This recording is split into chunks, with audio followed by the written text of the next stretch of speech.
Olá, pessoal. Meu nome é Alan. Eu sou aluno do curso de enfermagem aqui da Unifagoc, primeiro período, e juntamente com meus colegas vou apresentar sobre aberrações cromossômicas numéricas. Introdução. Os transtornos cromossômicos constituem a principal categoria de doenças genéticas e são responsáveis pelos abortos, pelas malformações congênitas, pelas deficiências intelectual. Com o avanço da genética clínica, permitiu maiores esclarecimentos sobre essas doenças. Dessa forma, as anomalias cromossômicas podem ser numéricas, que é quando ocorre alteração no número de cromossômico, ou estruturais, que é quando ocorre alteração na morfologia do cromossomo. Objetivo. Esse trabalho tem como objetivo abordar sobre as aberrações cromossômicas numéricas, bem como as anomalias de maior importância clínica. As aberrações cromossômicas numéricas podem ser divididas em duas categorias e se define pelo número anormal do cromossomo. Euploidia, que envolve alteração nos genomas inteiros, e aneuploidia, que envolve alteração apenas em parte do genoma. Nessa imagem, podemos observar uma célula normal, diploide, 2N. Logo abaixo, podemos observar a haploidia ou monoploidia, que é um conjunto básico de cromossomo, N. E tem as poliploidias, que são a triploidia, tetaploidia, pentaploidia, triploidia, 3N, 3 conjuntos básicos de cromossomo, tetaploidia, 4N, 4 conjuntos básicos de cromossomos, pentaploidia, 5N, 5 conjuntos básicos de cromossomo. Logo abaixo, podemos observar as aneuploidias. A nulissomia, que é quando ocorre a perca de 2 cromossomos em um par, 2N menos 2, e a monossomia, que é quando ocorre a perca de um cromossomo em um par, 2N menos 1. Podemos observar também as polissomias, a trissomia, que é quando ocorre a adição de um cromossomo em um par, 2N mais 1. Podemos destacar a trissomia do cromossomo 21, que é a alteração que leva à síndrome de Down, que o Washington vai citar mais à frente. E aí tem a tetrissomia, que é a adição de 2 cromossomos em um par, 2N mais 2. Euploidias apresenta o número de cromossomos igual a um múltiplo do conjunto básico e pode ser consideradas normais ou aberrações a depender da espécie. De acordo com o número de conjunto de cromossomos básicos apresentados, os cariótipos podem ser subclassificados. Haploide, células N, diploides 2N, essas que dão origem à maioria das células do nosso corpo, triploides, que é um conjunto de 3 cromossomos, tetraploides e hexaploides. Nessa imagem, podemos observar as euploidias normais, geneticamente programadas. Temos o exemplo, os gametas, que são haploides. Temos o exemplo das células-tronco, que são diploides. Como disse, dão origem à maioria das células do nosso corpo. E tem a melancia sem semente, que são triploides, tetraploides. Euploidias não programadas são consideradas aberrações.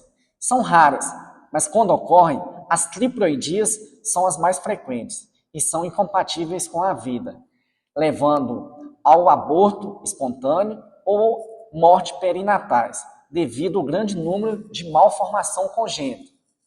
Trouxe como exemplo a mole datiforme completa, que é quando o espermatozoide fecunda um óvulo sem o núcleo, gerando a duplicação do material genético paterno, consequentemente não formará um embrião, levando ao aborto. Olá, meu nome é Aline e vou dar continuidade ao assunto, falando sobre a aneuploidia. Aneuploidia são alterações cromossômicas do tipo numérica, assim como a euploidia, ou seja, são alterações no número dos cromossomos. As alterações cromossômicas podem ser também estruturais, que não é o caso nem da aneuploidia e nem da euploidia. Euploidia, sabemos que é uma alteração no conjunto. Agora, a aneuploidia é uma alteração que se ganha ou se perde um ou poucos cromossomos. Ela acontece no cariótipo. E isso vai prejudicar o fenótipo do indivíduo. Ah, mas só tem um cromossomo a mais ou a menos. Não tem diferença. Olha, tem diferença sim, tá? Essa alteração, ela vai determinar a alteração consistente e importante para esse indivíduo. Observe uma pessoa que tem a síndrome de Down. Pelas características fenotípicas, física ou a expressão dela, conseguimos observar que tem diferença. Ela vai ocorrer devido ao processo de não disjunção, ou seja, não vai se separar de maneira adequada. Pensa na meiose. Um desse cromossomo, em vez de dividir metade para um lado e a outra metade para o outro lado da célula, né? Porque na hora da divisão, as células filhas, né, tem que estar ali no número correto. Pode ser que o cromossomo venha para o lado errado. Aqui na imagem, a gente vê, né, que ó, aconteceu a não disjunção, né, dos cromossomos homólogos, porque os cromossomos homólogos não se separam na meiose 1. Já as cromátides irmãs, elas também não se separam na meiose 2. Então, vocês podem notar que essa alteração de eles não se separarem, eles prejudica toda a relação, né? E aqui está a imagem demonstrando o processo, tanto de meiose 1 e tanto de meiose 2. Ainda no processo da não disjunção, pode acontecer também durante a gametogênese ou gerar gametas com o número de cromossomos alterados. E se esse erro acontecer durante a clivagem do zigoto, vai gerar um indivíduo com a condição mosaicismo, né? Esse indivíduo, né, é um organismo que possui 2 ou mais células de linhagem. E a diferença, né, dessas células é o número dos cromossomos. Podemos observar aqui na imagem, que aqui está o espermatozoide, né, a célula, que é o zigoto, e as suas alterações do mosaicismo. Existem 2 tipos de mosaicismo, como podemos observar aqui no slide, tem a de linhagem germinativa e linhagem somática. Esse de linhagem germinativa afeta as células germinativas, que são os gametas, né, o espermatozoide e os ovócitos. Vamos ter gametas com o número normal 23 e gametas com outra quantidade de cromossomo. O mosaicismo de linhagem somática afeta as células somáticas. Imagina a pele, o tecido epitelial. Algumas células vão ter um determinado número de cromossomos e a outra célula vão ter outro número de cromossomo. Isso é mosaicismo. Agora podemos observar nesse quadro que a nulissomia é 2N menos 2. O que quer dizer? Que esse indivíduo ele perdeu 2 cromossomos, né? E essa condição, né, ela é letal. Sabemos que somos indivíduo 2N, que é 46. 23 do homem e 23 da mulher. Por isso que somos um indivíduo 2N. E aí, na nulissomia, ele perdeu 2 cromossomos. Na monossomia, esse indivíduo ele vai perder um cromossomo. E aí deu o exemplo, né, da síndrome de Turner. E na trissomia, que não se perde, mas se ganha, esse indivíduo ele não vai perder cromossomo, mas ele vai ganhar. E ele ganha mais um. E aí a gente tem as síndromes, síndrome de Down, Klinefelter, Edwards, Tatal. Vamos pensar na síndrome de Down. Vamos pensar em uma mulher. Então, vamos lá. 47xx mais 21. Esse 21 foi o que foi esse mais um que se ganhou. É um número a mais que se ganhou. Então, ele é representado pelo número 21. E um indivíduo normal sabemos que é 46, porém ficou 47. Podemos observar a principal causa de aborto representada aqui no gráfico. A monossomia e a trissomia ocorre de 10 a 25% das gestantes, sendo a principal causa de aborto. Normalmente, quando a mulher tem um aborto, é devido a uma alteração cromossômica. Porque essa alteração, ela causa muita malformação. Então, às vezes, essa alteração são tão grandes, que o desenvolvimento se torna inviável. Agora, o meu colega Washington vai dar continuidade ao assunto.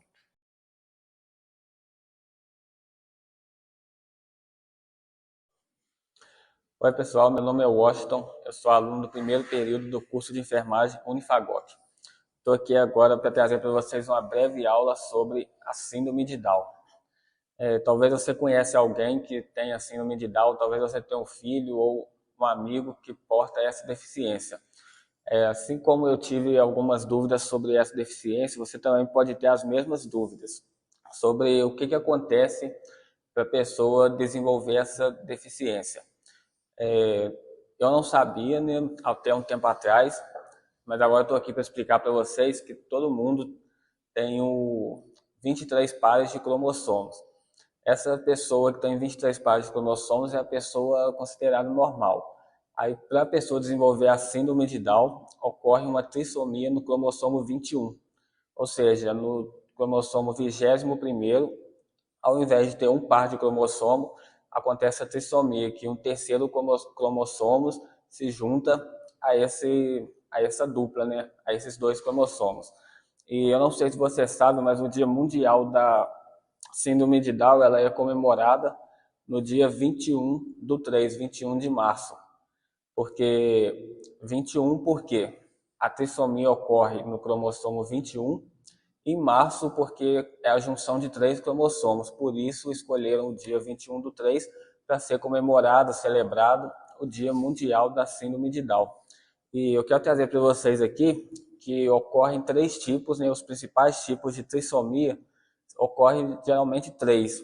O primeiro deles que eu quero trazer aqui para vocês é a trissomia simples ou verdadeiro, que ela ali alcança ali mais ou menos, é a mais comum até, ela alcança em torno de 95% dos casos das crianças. Nessa trissomia, ela é causada pela não disjunção cromossômica e existe um cromossomo adicional no 21º par, que é o que eu disse há um tempo atrás aqui agora. O segundo tipo de trissomia que eu quero trazer para vocês aqui, eu diria para vocês que seria mais raro, que é a trissomia translocação. Ela altera ali, alcança, né, em torno de 1,5 a 3% dos casos. É o cromossomo 21, ele é o extra, ele rompe e adere a um outro cromossomo, e esse tipo pode ser hereditário ou não, e não depende da idade dos pais. Esse é bem raro de acontecer. E o terceiro tipo de trissomia que eu quero trazer para vocês aqui é a trissomia mosaico, que ela tem alcance ali de 2 a 3%, que também é uma trissomia rara. E, geralmente essa trissomia, dificilmente você vai saber identificar se a criança é portadora ou não dessa deficiência síndrome de Down, porque ela altera, né, na verdade, poucas células do corpo, ou seja, pode ter o síndrome de Down ali ou só no braço, ou só na perna, ou em uma parte ali do corpo que você dificilmente vai saber identificar.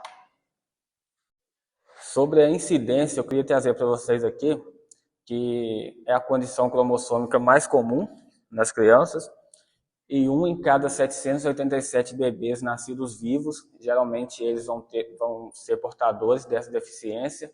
E um caso também muito importante que eu queria trazer aqui para vocês é algo que acontece lá nos Estados Unidos, que é em torno de 5.000 bebês nascidos anualmente portador dessa deficiência, que é a síndrome de Down. A etiologia, eu queria trazer para vocês aqui agora, que ela é idiopática, ou seja, a gente não sabe de onde que veio, como que surgiu, ou como que surgiu ali, né, essa deficiência. A incidência, ela aumenta marcantemente conforme a idade da mãe, porque muitas vezes a gente ouve que a idade do pai também, né, quanto mais velho o homem for, maior é a chance da criança ter a síndrome de Down. Isso é mentira, isso já foi comprovado, que somente a idade da mãe que vai ter uma alteração ali se a criança vai ser ou não portadora dessa deficiência síndrome de Down. Quanto mais de idade a mulher for, mais chances a criança tem de nascer com síndrome de Down. O diagnóstico ele pode ser feito de duas formas. Ele pode ser feito no pré-natal. Pré-natal é a criança ainda no ventre da mãe, né, ainda dentro do útero. E como eles vão identificar isso? Pode ser por medida de translucência nucal. Essa medida, o médico, né, que for fazer esse exame, ele recolhe um líquido que é gerado na nuca da criança. Então, ali já dá para saber se a criança vai ter ou não essa deficiência. E vários outros tipos também, como a amniocentese, que ele pega um pouco do líquido amniótico ali e ele vai saber se ele tem ou não essa deficiência. E um outro fato também, um outro modo que eu queria trazer aqui é o pós-natal, que é feito logo depois. As características físicas, eu vou trazer algumas para vocês aqui, mas são mais de 50 características. Em breve vídeo, eu não consigo trazer todas para vocês.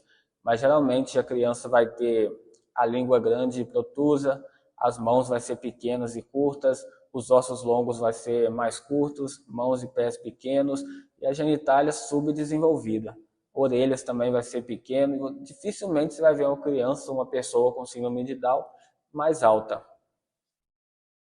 Sobre a cognição, que eu queria trazer aqui para vocês também, que é um fato bem importante, é que a inteligência dessas crianças, dessas pessoas com síndrome de Down, elas são muito afetadas, ou seja, a inteligência deve ser muito mais baixa do que uma pessoa normal. E a maioria das crianças se classifica na faixa de retardo leve e moderado.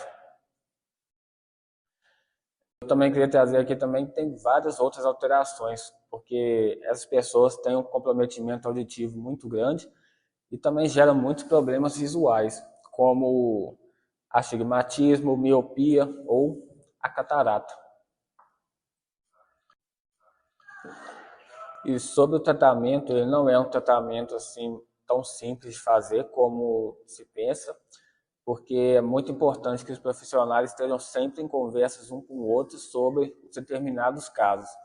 É muito bom ali que eles conversem entre eles, o fonoaudiólogo, psicólogo, nutricionista ou fisioterapeuta, estejam sempre ali em união para saber fazer, né, o melhor para aquele tratamento, para esse tratamento das crianças, que é a síndrome de Down.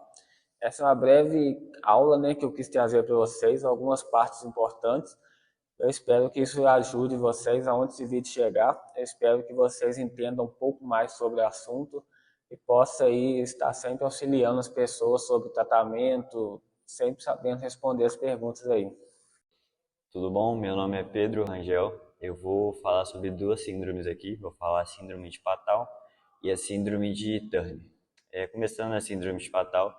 Síndrome de Patau, ou também pode ser chamado de trissomia do cromossomo 13, é uma síndrome que foi relatada pela primeira vez na década de 1960 por um geneticista. Geneticista é a pessoa que é responsável pela análise de tratamento em doenças genéticas, chamado de Klaus Patau.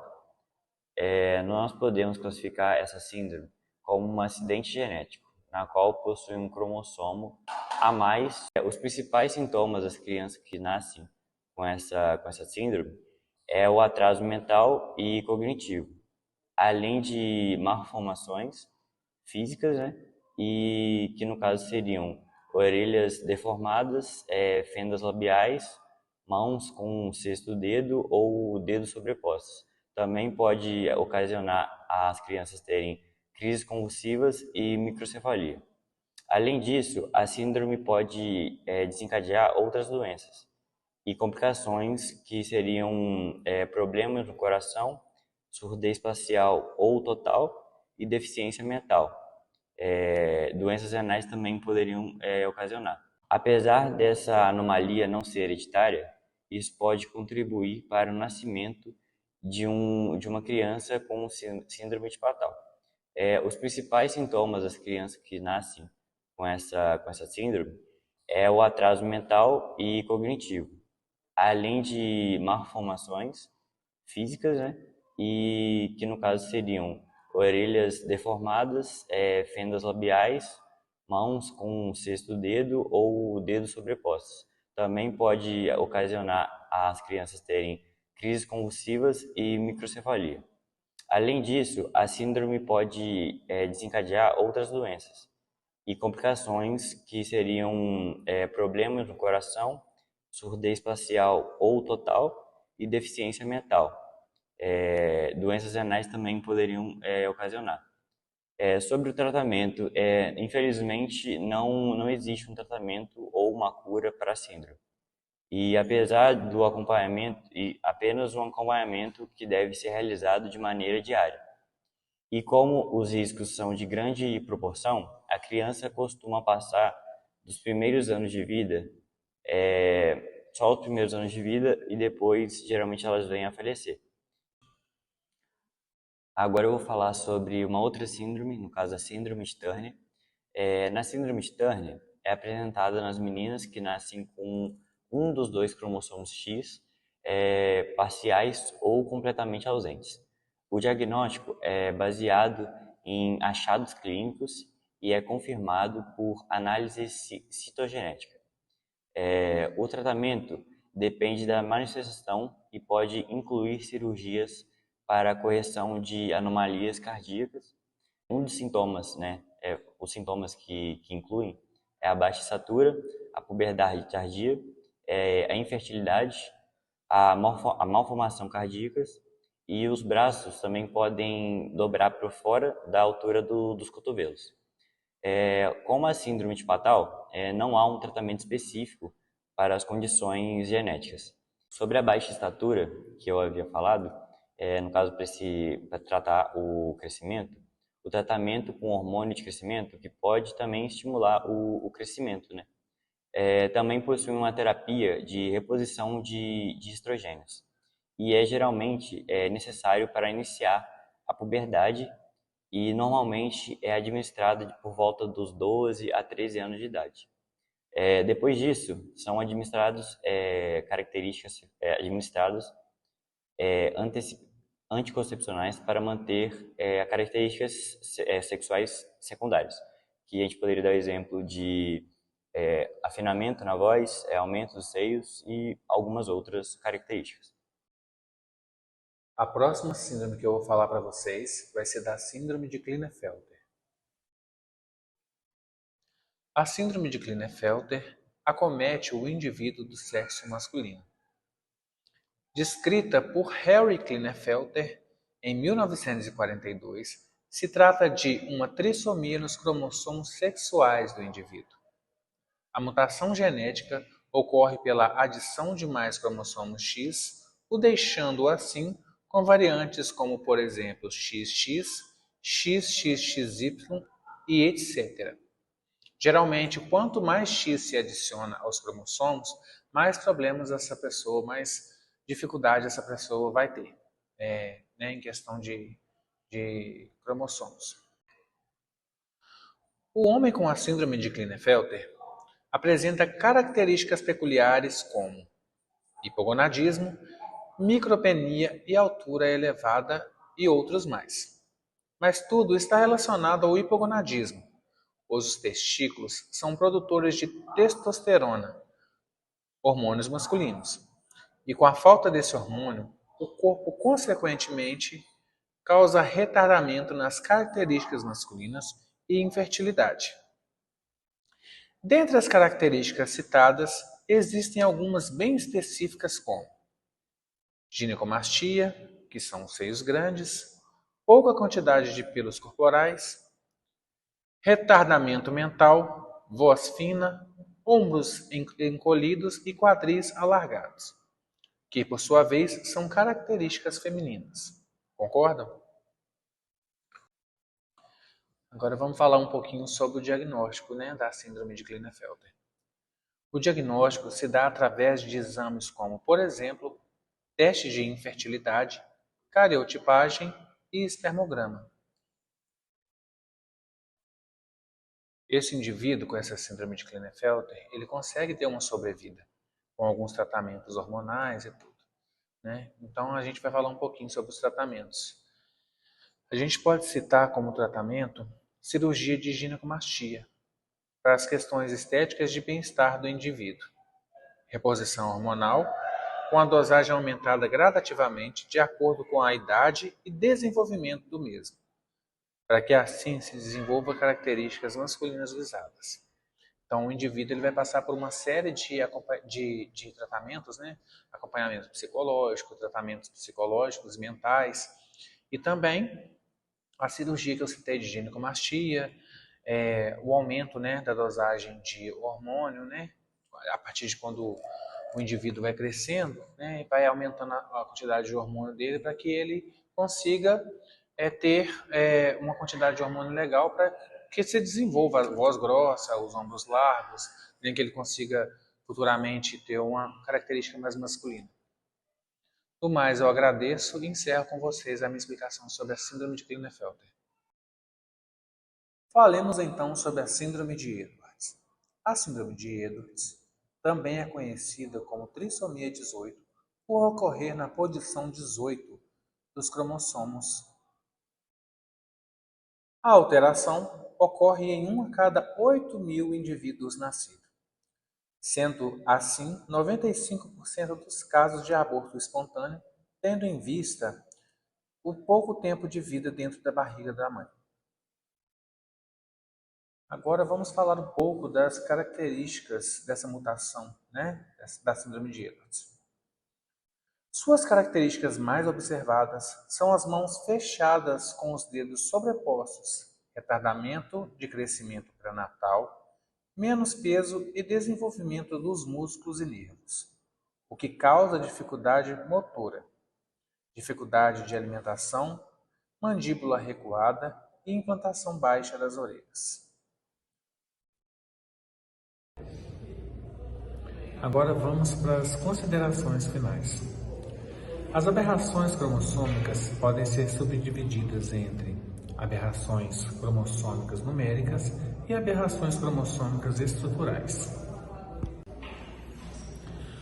Aberrações cromossômicas numéricas é quando ocorre alteração no número de cromossomos para mais ou para menos. Podemos visualizar isso, por exemplo, nos cromossomos 18 e 21. Já as aberrações cromossômicas estruturais, como já dito pelo meu amigo Alan, ocorrem alterações na morfologia, ou seja, na estrutura dos cromossomos. Com o avanço da genética médica, foi possível um melhor planejamento reprodutivo. E assim eu encerro as explicações de hoje. Até mais.